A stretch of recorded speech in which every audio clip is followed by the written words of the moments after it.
Hello, ladies and gentlemen. Hope you're all having a great and wonderful day. This is not a video that I normally like to do lightly, and as I said multiple times on this channel, and I'll say it again till my eyes turn bloody red, I do not like war, I hate war, and I do not care for Israel, and I do not care for Palestine whatsoever. I do not care for either of these countries. Why? Well, it has nothing to do with me. Their problems, their wars have nothing to do with me. They have been fighting for thousands upon thousands of years. War that had nothing to do with us. We weren't really a country even 1,000 years ago, let alone 300 years ago. So I don't know why we had to participate in a war that had nothing to do with us, that these people hated each other for years, and this is what's ongoing now. We are, our people, our brothers, our sisters, quite literally, us American people are going to have to foot the bill, are going to have to deal with this because our Biden administration, Kamala Harris, all these people do not know how to deal with diplomacy across our country, and it's led us to these significant and horrible wars that we're dealing with. And I'm going to let you know, if this is what is going to happen, then we're going to have to deal with war that is atrocious, right? So what we have here from Trump, the War Room, saying from this is... statement from the President Donald J. Trump on the Iranian terror regime's imminent attack on Israel. The world is on fire and spiraling out of control. We have no leadership, no one running the country. We have no existent president in Joe Biden and a completely absent vice president, Kamala Harris, who is too busy fundraising in San Francisco, a city which she and Gavin Newsom totally destroyed, and staging a fake photo ops. No one is in charge, and it's not even clear who is more confused, Biden or Kamala. Neither has any idea what is even going on. When I was president, Iran was in total check. They were starved for cash, fully contained, and desperate to make a deal. Kamala flooded them with American cash, and ever since, they've been exploiting terror all over and unraveling the Middle East. Under President Trump, we had no war, which is true. In the Middle East, no war. In Europe, and harmony in Asia. No inflation, no Afghanistan catastrophe. Instead, we had peace. Now, war on the threat of war is raging everywhere, and the two incompetents running this country are leading us to the brink of World War III. You wouldn't trust Joe or Kamala to run a lemonade stand, let alone lead the free world. It is no surprise that Iran desperately wants Kamala Harris to be president, because they know as long as she is in power, they can take advantage of America. That is why they have tried to target me. If I was in charge, October 7th never happens. Russia-Ukraine never happens. Afghanistan botched withdrawal never happens. And inflation never happens. If I win, we will have peace in the world again. If Kamala gets 4 more years, the world goes up in smoke. And it's just not that. Everybody's going to go to war. Every kid, whatever. I had people telling me that, oh, well, the age 31 or whatever is not going to go to war. You think that if we're in World War III, that the draft's not going to start, and they're not going to start recruiting every young, able person possible?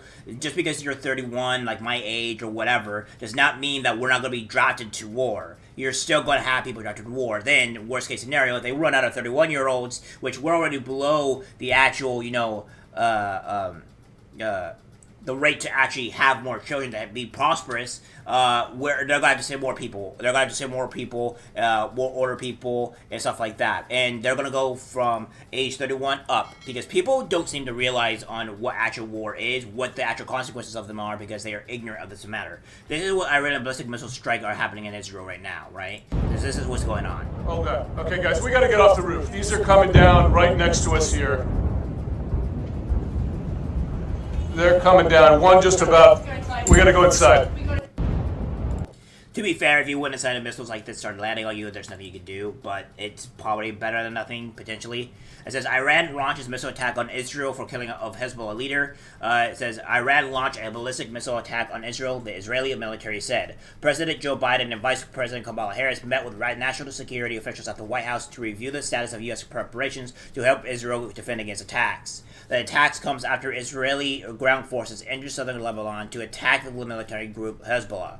The Dow Jones Industrial Average fell more than 250 points, spurred by a surge in the cost of WTI crude oil and fears of high tensions in the petroleum-rich Middle East. Yeah, so oil is going up, which means, by the way, guys, when the oil goes up, when this happens, your gas goes up, everything goes up. Everything is going to go up. Your food is going to go up, your electric bill is going to go up, your heat, your water bill is going to go up. Everything's going to go up because, again, we are by petroleum oil. We are run by fossil fuels right now because this is what keeps our country intact. This is what keeps us from being able to die in the summer and the winter. So all these things go up because it requires fossil fuels, petroleum oil, to actually operate. So when this war actually true goes out, when World War III actually hits, which I'm afraid it might actually just hit here, we're going to have a problem. We're going to have, everything's going to go up. Everything's going to be a huge issue. And this is all going to be thanks to Kamala Harris and Joe Biden for not doing their jobs, not trying to press and push down on the actual place, right?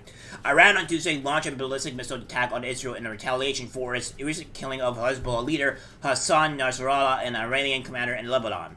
The attack came on the heels of Israel's deployment of ground forces into South Lebanon, escalating its offensive on Hezbollah, the Iran-backed militant group. Most of the nearly 200 missiles were intercepted by Israeli and U.S. defenses, and there were no known fatalities in Israel from the attack. In response to the martyrdom of martyr Hassan Nasrallah and Marshal Nefson Hussein, we have targeted the heart of the occupied territories. Iran's Revolutionary Guard said in a statement after missiles began appearing in the skies over Israel.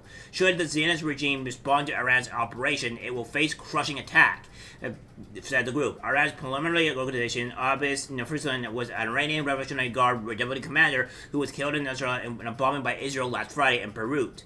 Ismail Haniyeh was political commander of the Hamas terror group who was killed in July by an Israeli strike on Tehran, on the capital of Iran. Israel has been engaged in a brutal war against Hamas since the group launched has since launched the October 7th terror attack on Israel from Gaza. Well, technically, they've been at war with each other for thousands of years. The only thing is that the war breaks out every once in a while, and this is what happens. So the war has not stopped. There has been ceasefires, but there has not been actual full-on war consistently. It's always going. It's like down goes down where the war is starting, then it goes rapidly up where war starts, and then goes down again. That's kind of how it goes with Israel and Iran, and again, we should have no part of it. Israel Defense Forces reported some hits from the missiles whose damage was being assessed, according to another Israeli security official. There were only 2 people reported lightly injured from shrapnel from the missile attack in the Tel Aviv area, according to Israeli authorities. There were also some minor injuries reported across Israel involving people moving to safe spaces. So, yeah. Again, this is crazy. Now, here's one thing you guys have to understand here. The big thing that I think everybody has to see.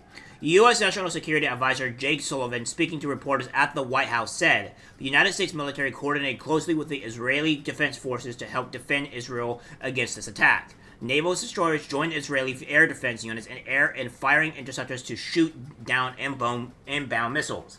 Sullivan was also said, obviously, this is a significant escalation by Iran. We are now going to look at what the appropriate next steps are to secure, first and foremost, American interests, and then to promote stability to the maximum extent possible as we go forward. The IDF announced that citizens were allowed to leave protected spaces across the country just after 1:30 p.m.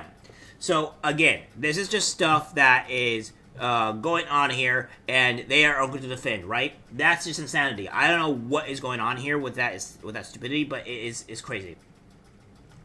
It says, according to what it says here, stock futures are little changed following the rocky start to October.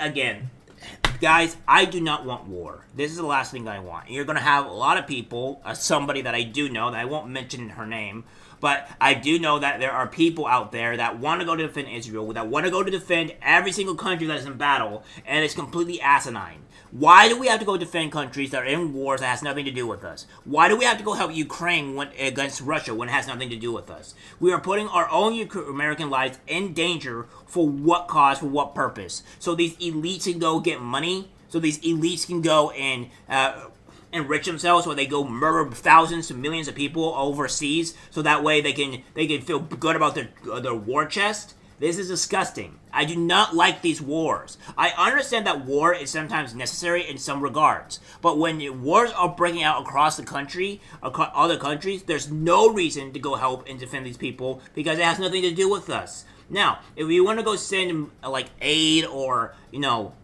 for example, if you want to go send food or supplies and not war weapons, but not weapons, not actual aid to go fund their wars, but like, you know, food and stuff like that will help the people, I can be fine with that. But if we're gonna go and start with actual war here that is pertaining to aiding and abetting this, no, I do not want boots on the ground against these people. I do not want my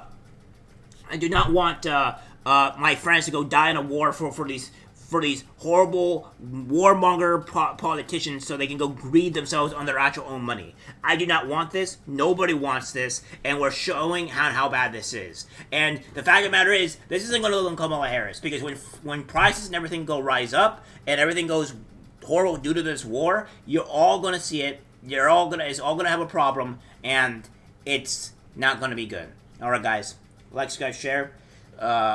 Take care out there, and I hope to God World War III goes, because I don't want my friends, my family to go to war. I don't want you guys to go to war that are just trying to live your lives and do things, and this is just where it's going to be, where apparently we have to go to war for pointless things, and you have to go die for your country for what purpose? It's dumb. Alright, guys. See you later. I'm disgusted by what I see in public. Even people closest to us can't be trusted. This is algorithmic disease, this social